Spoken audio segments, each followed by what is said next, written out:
আসসালামু আলাইকুম। আজ আমি তোমাদের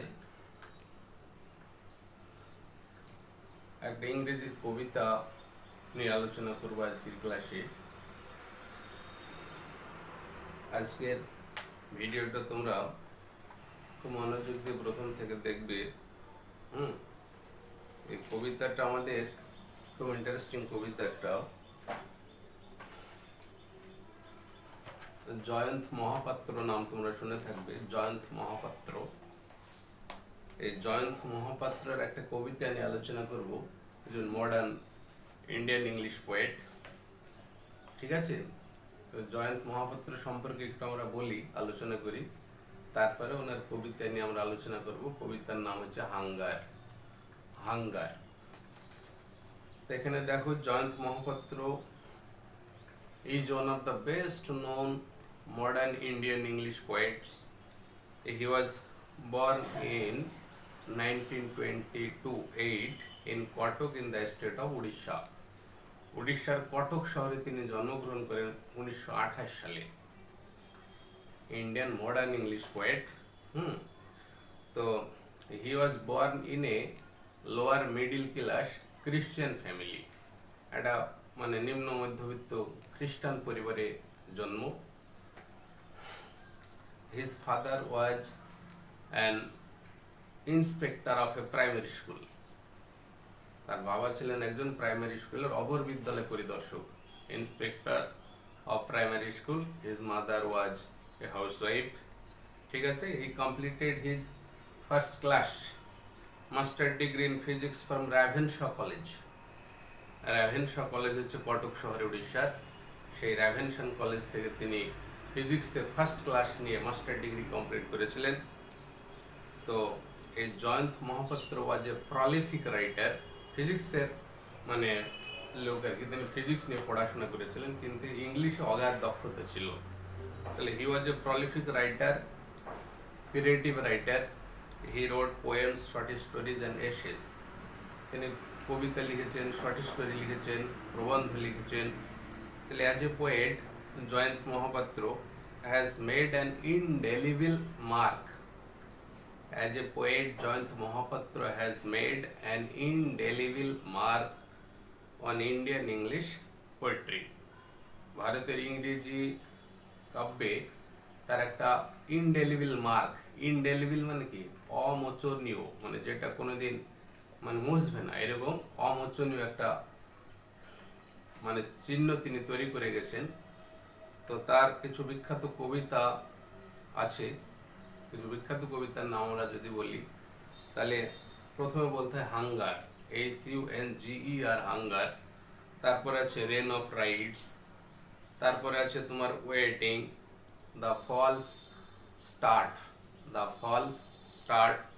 তারপরে life science, life science, SIGNS, হ্যাঁ, লাইফ সায়েন্স। তারপরে আছে the temple, burden of waves and fruits, burden of waves and fruits. Bare face, bare, BARE, bare face. Random desert, ঠিক আছে, র্যান্ডম ডিজার্ট বিখ্যাত কবিতা। তারপর রিলেশনশিপ।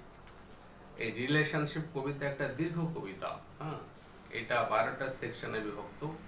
এই কবিতাটার জন্যই তোমার Jayanta Mahapatra was selected for Sahitya Akademi award. Sahitya Akademi অ্যাওয়ার্ডের জন্য তাকে মানে সিলেক্ট করা হয়েছিল 1981 সালে, তার এই রিলেশনশিপ কবিতার জন্য। ঠিক আছে, তো এতগুলো কবিতা আমরা জানলাম।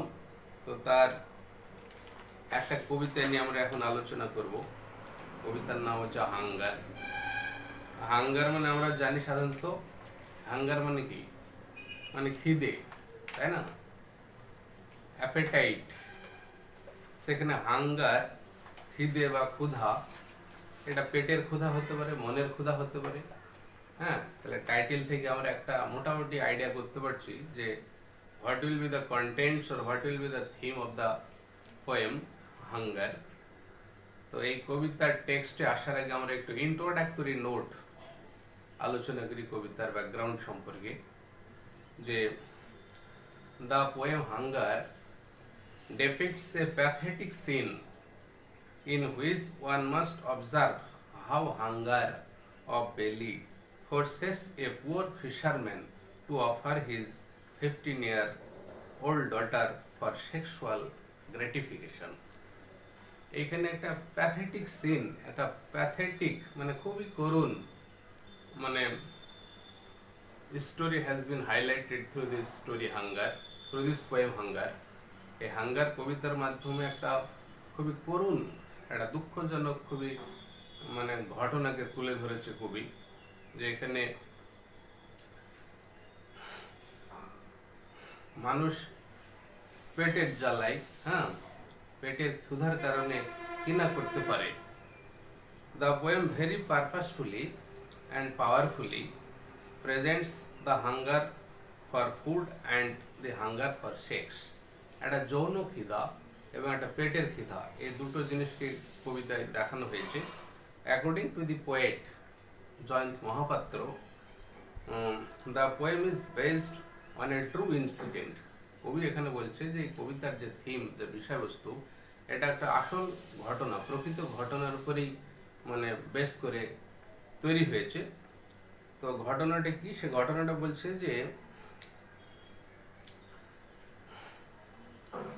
এবং এই ঘটনাটা নাকি কবির লাইফে ঘটেছিল। হ্যাঁ, দিস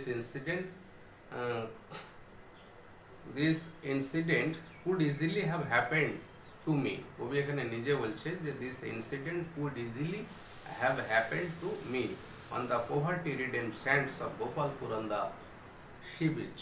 আগে বলেছি গোপালপুর হচ্ছে তোমার একটা মানে কাশ্মীর, উড়িষ্যার কটকে আর কি। হ্যাঁ, এটা গোপালপুর একটা জায়গা, সেখানকার যে তোমার সমুদ্রের বীচ, সমুদ্র সৈকতের তীরবর্তী একটা জায়গা, সেই দারিদ্র পীড়িত একটা এলাকা, বস্তি টাইপের এলাকা, সেখানকার ঘটনাটা তার লাইফে ঘটেছিল। হ্যাঁ, এখানে বলছে যে I had often imagined myself walking those sands, my solitude and my inherent sexuality working on me to face the girl inside the dimly lighted front sack.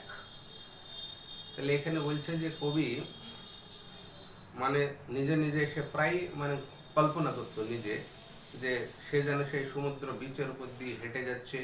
হ্যাঁ, এবং তার যে মানে সেক্সুয়াল অ্যাপিটাইট, তীব্র সেক্সুয়াল অ্যাপিটাইট, সেটাকে সে control করতে পারছে না, এবং তার মধ্যে একটা নীরবতা কাজ করছে, নিস্তব্ধতা কাজ করছে।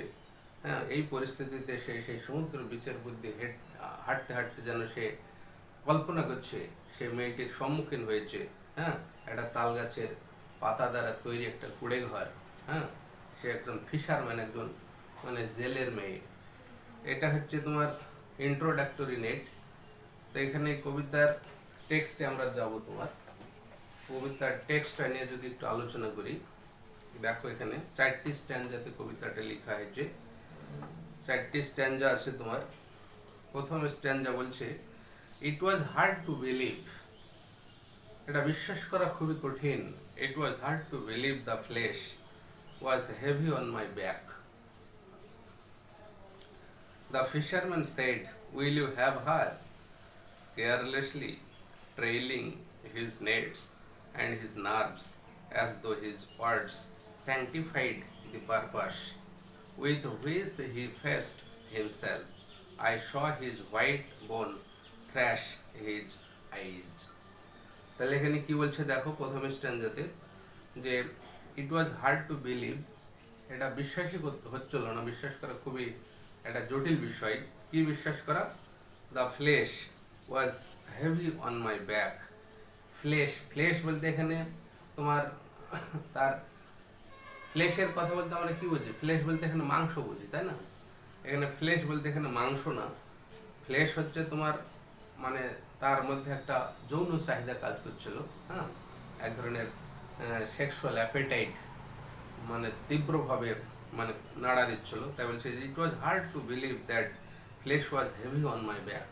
এটা একটা বোঝা হিসাবে যেন তার কাছে একটা টেনশন ক্লিষ্ট ছিল।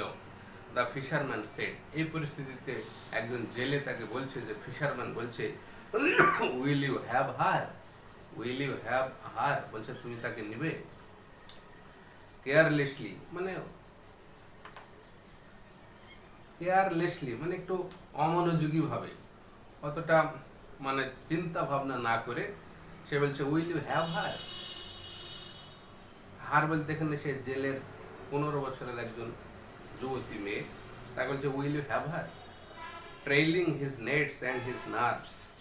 এবং সে কি করছে, তার যে মাছ ধরার জাল সেটাকে সে টেনে নিয়ে যাচ্ছে, টেনে নিয়ে যেতে যেতে কথাগুলো হচ্ছে, অ্যান্ড হিজ নার্ভস, এবং তার নার্ভসকেও যেন টেনে নিয়ে যাচ্ছে। তার শরীরের যথেষ্ট ক্লান্তি রয়েছে, হ্যাঁ, তার মানে হাঁটা, তার বডি স্ট্রাকচার দেখে মনে হচ্ছে as though his words sanctified the purpose with which he faced himself, যেন তার কথাগুলি as though his words, যেন তার কথাগুলি sanctified the purpose, মানে sanctified মানে কি, পবিত্র করা, হ্যাঁ, sanctified মানে পবিত্র করেছিল তার উদ্দেশ্যকে, তার কথাগুলি যেন তার উদ্দেশ্যকে পবিত্র করে ফেলেছিল, with which he faced himself, যে মানে কাজের মধ্যে সে নিজেকে সম্মুখীন দেখছে।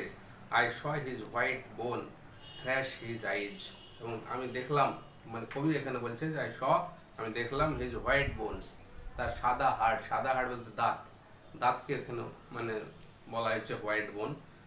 কি হচ্ছে thrash, thrash his eyes, thrash his eyes, তাহলে আই শ হিজ হোয়াইট বোন থ্র্যাশ হিজ আইজ, এখানে বলতে চাইছে যে যেন তার মানে থ্র্যাশ মানে এখানে রিভিউ করা, হ্যাঁ, হিজ হোয়াইট বোনস টিথ আর কি, থ্র্যাশড মানে তাকে পানিশ করা, থ্র্যাশ মানে এখানে শাস্তি দেওয়া আর কি, his eyes one part of the body reviewing another part of it, ঠিক আছে, মানে তার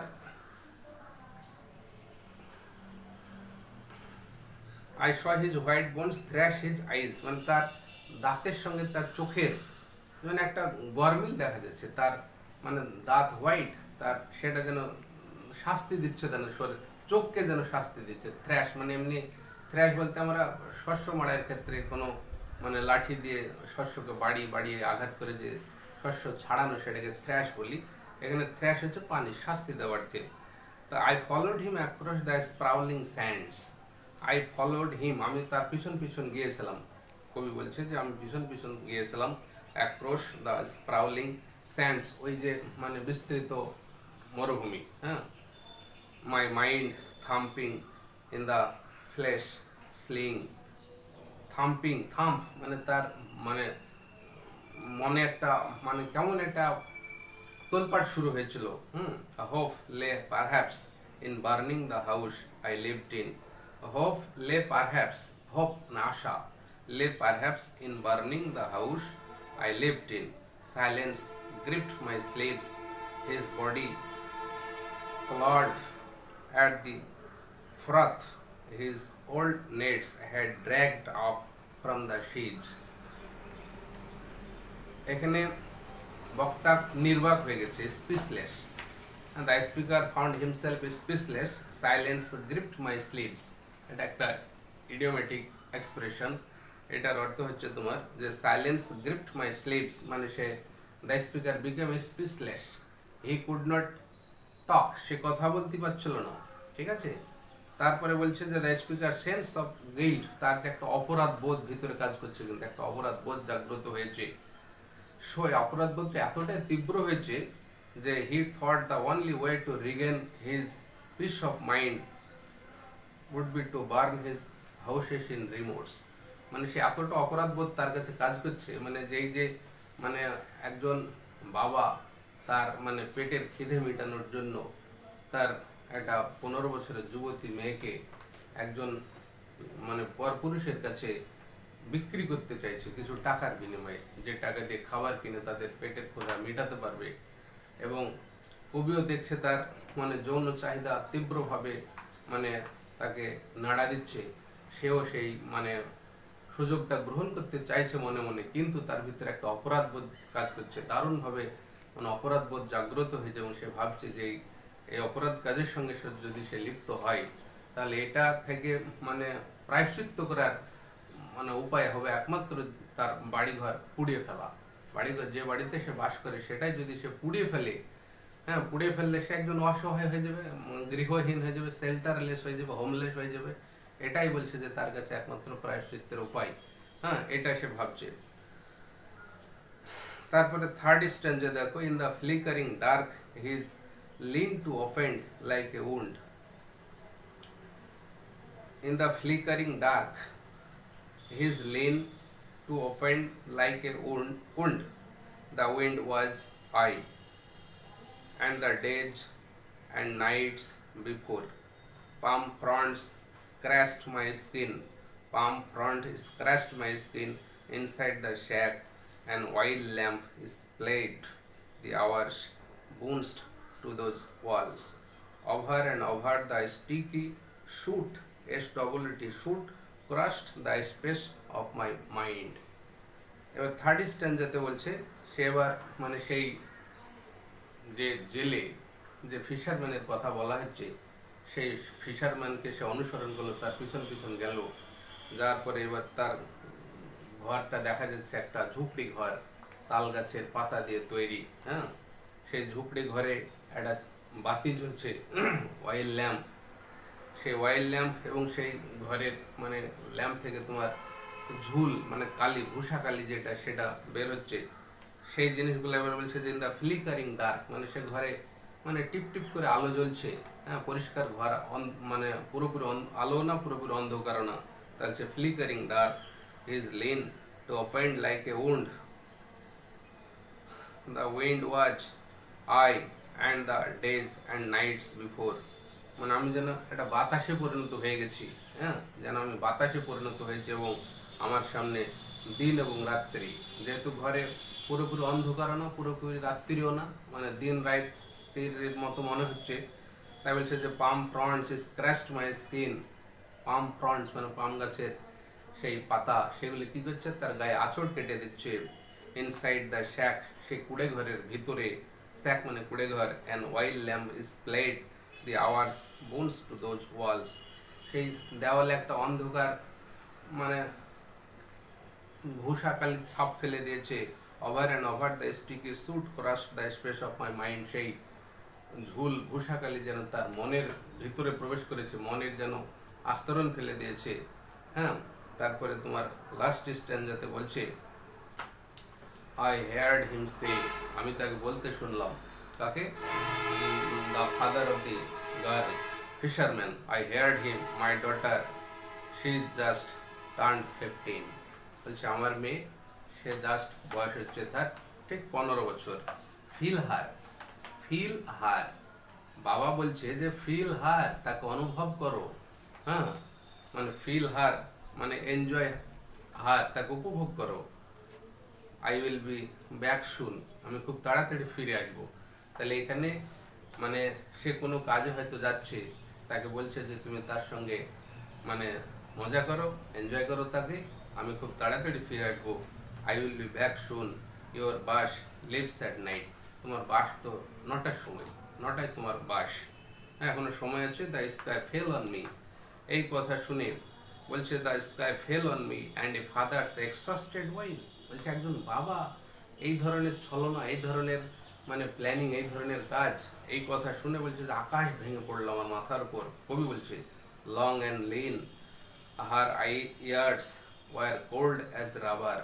সে লং অ্যান্ড লিন বলছে যে লম্বা কিন্তু লিন, খুবই মানে পাতলা, রোগা সোগা। Her years were cold as rubber, বলছে তার এই যে ইয়ার্স, তার বছর, যে মানে 15 বছরের বয়স্কা মহিলা, বলছে যে দেখে খুবই মানে হৃষ্টপুষ্ট মনে হচ্ছে না, বা শরীরে সেই তারুণ্য তেজ নেই, সে খুবই দুর্বল, কিন্তু হয়তো লম্বা হয়ে গেছে এবং মনে হচ্ছে যেন রাবারের মতো শরীর। হ্যাঁ, she opened her Urmi legs wide, তাকে উর্মি মানে একটা একটা কীটের সঙ্গে তাকে তুলনা করছে। ওয়ার্ম মানে কীট। তা বলছে যে she opened her Urmi legs wide, তার পা দুটো প্রসারিত করলো একটা মানে কিরকম একটা পোকা, মানে যেমন পোকার সঙ্গে তুলনা করছে। সে জীর্ণ শীর্ণ, তার ঠিকঠাক খাওয়া দাওয়া নাই, শরীরের যত্ন নাই, তার জন্য শরীরে একটা মানে দুর্বলতা রয়েছে, তাই তাকে একটা পোকার সঙ্গে তুলনা করছে। আই ফেল্ট দি হাঙ্গার দেয়ার, এবং সেখানে তার একটা ক্ষুধার চিহ্ন দেখতে পেলাম। যখন সে পা প্রসারিত করলো, তখন আমি একটা ক্ষুধার চিহ্ন দেখতে পেলাম। The other one the fish slithering turning inside, slithering মানে কি slipping creeping, CREEPING creeping, and while মানে তো ট্রিক মানে কৌশল যেটা। তারপরে এখানে স্লিং, স্লিং মানে হচ্ছে কি, স্লিং হচ্ছে a device by which a man whose hand or forearm has been injured can support the arm so that it does not have to hang. Sling. তাহলে এখানে এই হচ্ছে কবিতা তোমার। এই কবিতার এটা অ্যানালাইসিস যদি আমরা করি, আরো সরলীকরণ যদি করি কবিতাটা, তাহলে প্রথম থেকে আমাদের আরো মানে বিষয়বস্তুটা সহজ হয়ে যাবে। এখানে দেখো প্রথম থেকে একটু সহজে ব্যাখ্যা করে দিচ্ছি। Analysis of the poem. এখানে the poem Hunger describes a certain experience of the protagonist. The poet himself is the protagonist in this poem. ঠিক আছে, কবি হচ্ছে এখানে প্রোটাগনিস্ট, মূল নায়ক আর কি। তো এই পোয়েম হাঙ্গার এটা কি হচ্ছে, describes a certain experience of the protagonist with a fisherman's daughter. একজন মানে জেলের মেয়ের সঙ্গে প্রোটাগনিস্টের যে অভিজ্ঞতা, সেই অভিজ্ঞতা এখানে বর্ণনা করছে। The fisherman's financial condition was extremely bad, মানে ফিশারম্যানের আর্থিক অবস্থা খুবই খারাপ ছিল। হ্যাঁ, his financial stringency or rigidity or poverty, তার আর্থিক দৈন্যতা, কঠোরতা বা দারিদ্রতা had compelled him, তাকে বাধ্য করেছিল to use his teenaged daughter as a prostitute in order to earn some money to support his family, তার পরিবারকে চালানোর জন্য কিছু আর্থিক ইনকামের জন্য তার 15 বছরের মেয়েকে সে মানে পতিতাবৃত্তি করতে বাধ্য করেছিল সে। The protagonist contacted this fisherman in order to have sexual gratification with the girl. এই মেয়েটির সঙ্গে যৌন মানে ক্ষুধা মেটানোর জন্য প্রোটাগনিস্ট কি করেছিল, সে জেলের সঙ্গে যোগাযোগ করেছিল। The fisherman took the protagonist to his dimly lighted palm front shack. সেই ফিশারম্যান প্রোটাগনিস্ট মানে নায়ককে অর্থাৎ কবিকে তার সেই তালপাতার তৈরি কুড়ে ঘরে নিয়ে গিয়েছিল। তারপরে কি বলছে দেখো, মানে একটা অয়েল ল্যাম্প জ্বলছিল তার মানে ঘরে আর কি। হ্যাঁ, the shack was close to sea shore, এবং তাদের সেই কুড়ে ঘরটা ছিল সমুদ্র সৈকতের খুবই কাছাকাছি। হ্যাঁ, এবার সে ওপেন্ড হার লেগস, সে মেয়েটি বলছে তার দুই পা প্রসারিত করলে, সে opened her legs. The girl was poverty ridden, poverty driven, মেয়েটিও ছিল দারিদ্র পীড়িত, দারিদ্র ক্লিষ্ট। The woman's desire for food can not be made by any normal ways, as she belongs to a poor father who is in no position to provide for her 2 square meals a day. তাহলে মেয়েটি যেহেতু খুবই দারিদ্র ক্লিষ্ট, দারিদ্র পীড়িত, এবং তার বাবাও খুবই দরিদ্র পরিবারের অন্তর্ভুক্ত, তাই বলছে যে তার পেটের ক্ষুধা মেটানোর বিকল্প কোনো স্বাভাবিক কোনো উপায় ছিল না এই রাস্তা ছাড়া, এবং তার বাবাও তাকে দুবেলা মানে পেট ভরে খাবার সরবরাহ করে দিতে পারত না। This poem has a lot of psychology, এটাই হচ্ছে কবিতার মূল বিষয়বস্তু। এর আর কিছু সাইকোলজিক্যাল মিনিংস অর্থ আমরা পাই আর কি। The poem has a lot of psychological interest আর কি। যেমন হচ্ছে the visitor apparently a man burdened with passion. প্রথম হচ্ছে দ্য ভিজিটার, মানে এখানে দ্য প্রোটাগনিস্ট আর পোয়েট যাই বলি না কেন, the visitor was burdened with passion for sex, তার একটা মানে যৌন চাহিদা ছিল। আর আর মানে তার পাশাপাশি he has a sense of guilt, তার একটা অপরাধ বোধ কিন্তু ছিল অ্যাট দ্য সেম টাইম, একই সঙ্গে। তাহলে the protagonist had an appetite of sexual desire, and secondly he had a sense of guilt at the same time, তার একটা অপরাধ বোধ, এই কাজটা করলে তার ভিতরে একটা অপরাধ বোধ জাগ্রত হচ্ছে, সে নিজেকে অপরাধী মনে করছে, এই একটা মানে সেন্স। আর তারপরে আবার তার মানে যৌন চাহিদা, সেক্সুয়াল অ্যাপেটাইট, এটাও স্ট্রংলি ভিতরে নাড়া দিচ্ছে তাকে। তো এই সঙ্গে সে ভাবছে যে I could easily release my tension, I could easily release the tension of my sexual desire, বলছে যৌন চাহিদার এই যে বোঝা, এটাকে আমি খুব সহজেই রিলিজ করতে পারতাম, এটাকে মুক্ত করতে পারতাম। কিন্তু তার এই যে অপরাধ বোধ যেহেতু তার ভিতর কাজ করছে, এই অপরাধ বোধের কারণে এখান থেকে অপরাধ বোধ থেকে মুক্ত হওয়ার জন্য সে ভাবছে যে তার ঘর বাড়ি পুড়ি ফেলতে হবে, ঘর বাড়ি পুড়ি ফেললে হয়তো এই অপরাধ বোধ থেকে সে রেহাই পাবে। কিন্তু সে আবার বলছে যে but he can not overcome the usual pricking of his conscience. একটা বিবেক তো আছে মানুষের, দ্য বিবেকের যে খোঁচা, প্রিকিং, PRICKING, যে pricking, the usual pricking of conscience by no means he can avoid or overcome. এই কাজ যদি সে করে ফেলে তাহলে সে বিবেকের দংশন থেকে সে রেহাই পাবে না, বিবেক তাকে বারবার খোঁচা দিবে। তো বিবেক কাকে বলে? মানুষের বিবেক, কনসাইন্স। What is conscience? তাহলে conscience means an internal driving force who is act as a guide to determine what is right and what is wrong, what is acceptable, what is rejectable, what is just, what is unjust। তাহলে দুটো জিনিসের মধ্যে, একটা গ্রহণযোগ্য, একটা বর্জনযোগ্য, একটা খারাপ, একটা ভালো, একটা অন্যায়, একটা ন্যায়, এই দুটোর মধ্যে একটা মানে নির্ণয় করার জন্য, এটা কোনটা গ্রহণযোগ্য এটা নির্ণয় করার জন্য একটা ইন্টারনাল ড্রাইভিং ফোর্স, আমাদের যে অভ্যন্তরীণ একটা চালিকা শক্তি যেটা গাইডের মতো কাজ করে, সেটাকে আমরা কনসাইন্স বলি। তো এই কনসাইন্স কিন্তু তাকে খোঁচা দিচ্ছে যে এই কাজটা করলে সে অপরাধের সঙ্গে যুক্ত হয়ে যাবে।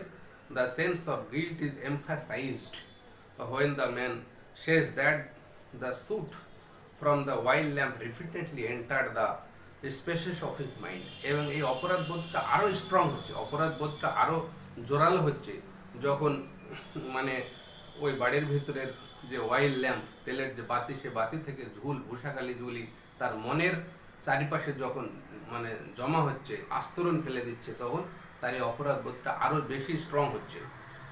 এখানে আমরা জেনারেলি দেখো it is generally seen that men who are not satisfied with their married life or men who are not married or divorced are generally go to the brothels or prostitute house and give money for their pleasure।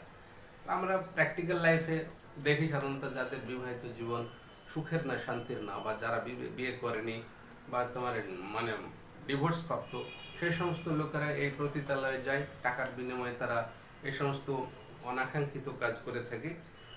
It has now become a business in India. এটা ভারতে একটা ব্যবসায় পরিণত হয়েছে এখন। India is not just a poor country by money, but India is poor by her morals. ভারতবর্ষ এখন বর্তমানে আর্থিক দিক থেকে যথেষ্ট অগ্রগতি, আর্থিক দিক থেকে ইন্ডিয়ার দারিদ্রতা নেই, কিন্তু ইন্ডিয়ার দারিদ্রতা আছে কি তার নৈতিকতার দিক থেকে। নৈতিকতার দিক থেকে ভারতবর্ষ কিন্তু অনেক গরিব, অনেক পুয়ার। তো এই কবিতার যে মোরাল লেসন, আমরা যে কোন জিনিসটা আমরা শিখতে পেলাম, what is the moral lesson, moral point behind this poem, সেটা আমরা একটু আলোচনা করি। The basic moral of a human being to realise that women are responsible for the creation of a new generation is kept of our minds. যে মহিলা জাতি, মহিলারা হচ্ছে একটা নতুন প্রজন্মের স্রষ্টা, এই যে অনুভূতি, এই উপলব্ধি, এইটা আমাদের মন থেকে মুছে গেছে। এবং ইট ইজ এ সেম, এটা একটা লজ্জা যে that we use women as toys and commodities for fulfilling our sexual appetite. মেয়েদেরকে আমরা খেলনা হিসেবে ব্যবহার করি আমাদের যৌন আকাঙ্ক্ষা পূরণ করার জন্য। We should realise that women are the creator of the entire human race. আমাদের উপলব্ধি করা উচিত, বোঝা উচিত যে মহিলারা হচ্ছে একটা নতুন প্রজন্মের স্রষ্টা। We should respect them, we should honour them, তাদেরকে আমাদের সম্মান করা উচিত, শ্রদ্ধা করা উচিত। এটা হচ্ছে কবিতার মূল মানে মোরাল লেসন, এটাই আমরা শিখতে পেলাম। এই কবিতার ক্রিটিক্যাল অ্যাপ্রিসিয়েশন একটু যদি বলি, ক্রিটিক্যাল অ্যাপ্রিসিয়েশন সমালোচনামূলক কিছু বিষয়।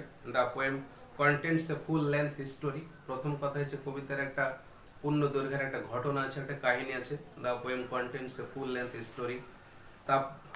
The poem deserves high praise. একটা উচ্চ প্রশংসার দাবি রাখে কবিতা এবং কবি, because Mahapatra's highly commendable choice of words and his skillful arrangement of words and phrase তার খুব দক্ষতার সঙ্গে যে শব্দগুলি চয়ন করেছেন এবং সেই শব্দগুলি ব্যবহার করেছেন তার জন্য যথেষ্ট প্রশংসার দাবি রাখে।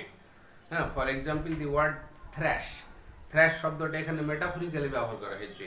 তারপরে তোমার এই যে স্যাংটিফাইড শব্দটা, স্যাংটিফাইড হচ্ছে পবিত্র হওয়া, এই শব্দটাকে আইরনিক্যালি ব্যবহার করা হয়েছে। হ্যাঁ, এই কাজের সঙ্গে যুক্ত হলেই নাকি সে তার যে উদ্দেশ্য সেই ফিশারম্যান সেখান থেকে সে পবিত্র হতে পারবে, এটা আইরনিক্যালি ব্যবহার করা হয়েছে। তারপরে যা মানে ওই যে একটা অসহায় পরিস্থিতি, মানে সেই ফিশারম্যানের সে অসহায় পরিস্থিতির মধ্যে মানে সে পড়েছে এবং সেই পরিস্থিতি থেকে ওভারকাম করার জন্য যে একটা এই ধরনের একটা মানে কাজ, একটা নিন্দনীয় কাজকে সে বেছে নিচ্ছে।